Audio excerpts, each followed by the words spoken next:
Liewe vriende, ek is Dani van Dijk en ek wil met u 'n gedagte deel wat my verskriklik baie gehelp het in my geestelike lewe.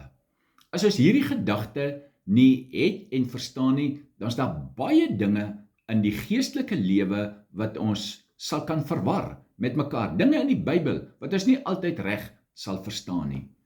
En hierdie gedagte kom uit 1 Tessalonisense 5 vers 23 wat sê: En mag hy, die God van die vrede, julle volkome heilig maak, mag julle gees en siel en liggaam geheel en al onberispelik bewaar word by die wederkoms van ons Here Jesus Christus.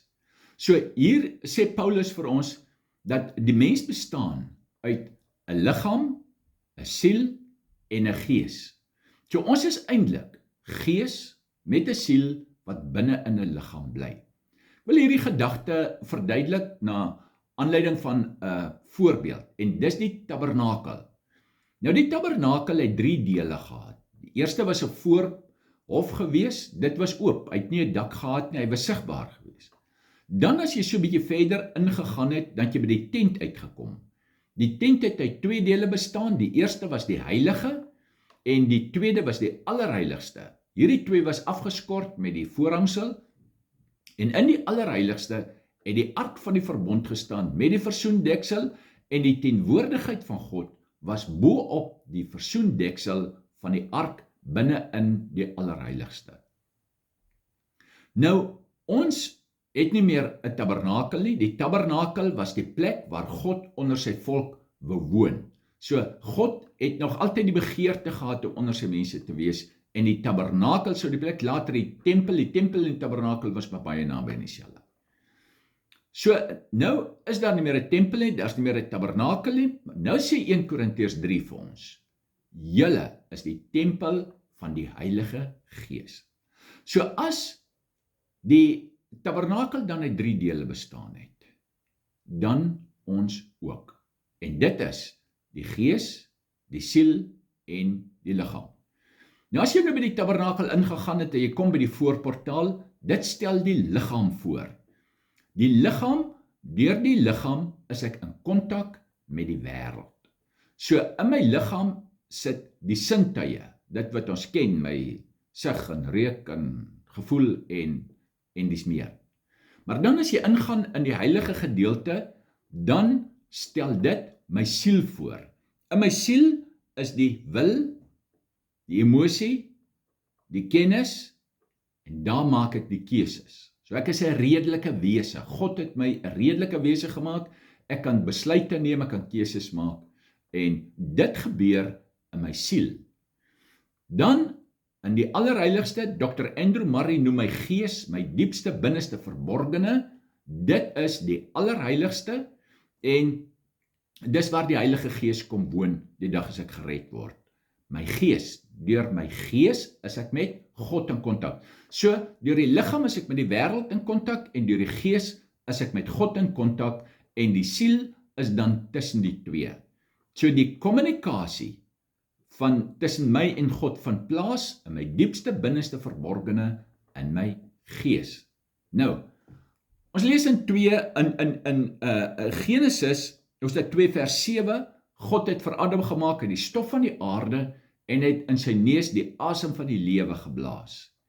So die stof van die aarde, dis die liggaam word gemaak en dan die asem van God wat hy inblaas, dis sy lewe, dis gees. Dan vorm, wanneer hierdie 2 bymekaar kom, vorm dit die siel. Nou is Adam gees, siel en liggaam. Maar Adam funksioneer uit sy gees. Want onthou, Adam was op daardie stadium sondeloos volmaak gewees en hy wandel met God, verskoon tog, hy wandel met God en God praat met hom, hy luister, hy doen en so funksioneer Adam. Totdat Eva vir hom die vrug bring waarvan God gesê het, hy nie mag eet nie, en Adam eet van die vrug, en God het gesê, as hy van die vrug eet, sal hy sekerlik sterwe. Op daardie oomblik, toe sterwe Adam. Hy het nie op daardie oomblik fisies begin sterwe nie, alhoewel ek glo daar het veroudering begin intree wat op die ouend sou lei tot sy sterwe, maar hy het daar geestelik gesterwe. So op daardie oomblik toe raak sy gees dormant. Sy gees het nie heeltemal dood gegaan nie, anders sou hy dier gewees het, want 'n dier het ook 'n siel. Maar sy gees word dormant. Daar bly iets in die gees oor, sê Dr. Andrew Murray van God, en dis sy gewete, dis waarop die Heilige Gees dan op die ou end inwerk, sodat hy gered kan word. Nou begin Adam funksioneer uit sy siel. Sy gees is nou dormant. Dit wat hom altyd gelei het, is nou nie meer daar nie. Dis nou stil. So hy het nou kennis opgedoen, hy kan besluite neem, hy kan keuses maak, en Adam begin funksioneer heeltemal uit sy sielewêreld. En so word ons gebore. Word gebore met 'n dormante gees, en ons leer om te funksioneer uit ons siel. Ons hele wese, ons menswees word gegrond daarop om te funksioneer vanuit ons sielewêreld. Nou kom die tweede Adam, die Here Jesus. Hy sterwe op Golgotha vir ons, en ons kry die geleentheid om hom aan te neem. Die oomblik as ek hom aanneem, kom die Heilige Gees van God. Onthou, ek word daardie oomblik vergewe, heeltemal, sondes van verlede, hede en die toekoms, en die Heilige Gees kom binne in my gees woning maak. Hy maak my gees lewendig, en hy kom woon binne in my gees. My gees is op daardie stadium volmaak. Onthou, dis baie belangrik om te verstaan, my gees is volmaak, ons noem dit my stand voor God. Ek staan voor God, ek is in Christus Jesus aan die regterhand van die Vader, vergewe, opgeneem in God se liefde, en dit is wie ek is. Maar nou, daar die siel, dis waar die heiligmaking moet plaasvind, in my sielewêreld. In my sielewêreld, die hele proses wat duur tot aan die einde van ons lewe op aarde is, om weer te kom op die plek waar Adam was voor die sondeval, om algeheel te funksioneer vanuit my gees. Ons gaan nou in opvolg gedagtes met u deel, hoe gebeur dit en wat maak ons en hoe kom ons daar? Maar, nou in my siel, kan daar wonde sit.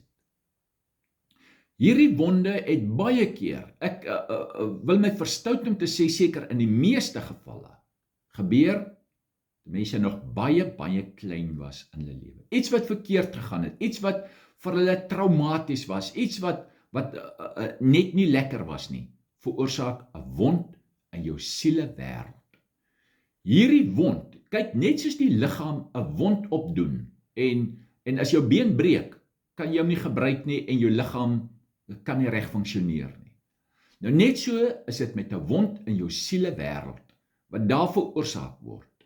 Dit maak dat jou siel nie reg kan funksioneer nie.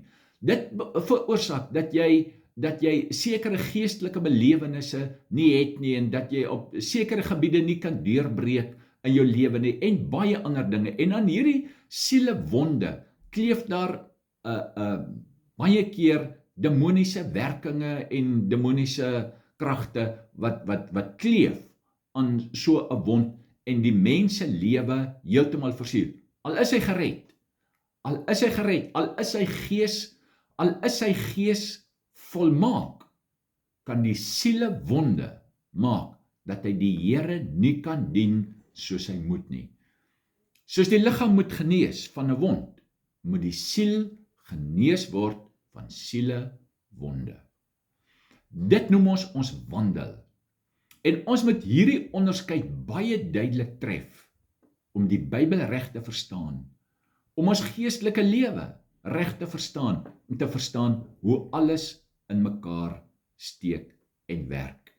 En sê ek weer, ons gaan nou so in enkele opvolg gedagtes, gaan ons met mekaar deel. Hoe gebeur dit? Hoe kom ek weer terug op die plek waar ek funksioneer uit my gees, daar waar God woon, daar waar hy my hele lewe beheer.